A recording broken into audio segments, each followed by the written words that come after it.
मी काही हुशार विद्यार्थी नव्हतो, पण कॉलेजमध्ये इलेक्शन, भांडाभांडी, मारापिटायचं. इथे एक मानव मंदिर म्हणून पुढे चौकात रेस्टॉरंट होतं.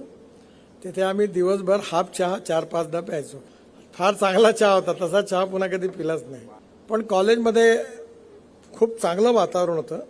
खरोखर त्या पारिवारिक वातावरणामध्ये विद्यार्थ्यांना उत्तम संस्कार देखील मिळाले. शिक्षणाचा आणि माणसाचा त्याच्या कामाचा संबंध काही येत नाही. देशात बरेच लोकांचा गैरसमज आहे की मी इंजिनियर आहे म्हणून.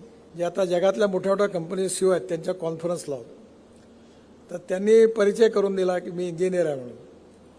तर मी त्यांना सांगितलं मी इंजिनियर नाही, मी इंजिनिअरिंग ॲडमिशन करता डिस्क्वालिफाय झालो होतो.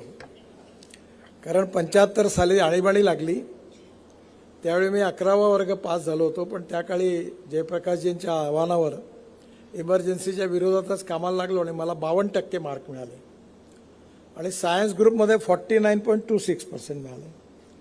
आणि प्रोफेशनल कॉलेजची अट 50%ची असल्यामुळे मला इंजिनिअरिंगचे ॲडमिशन करतात मी डिस्क्वालिफाय झालो.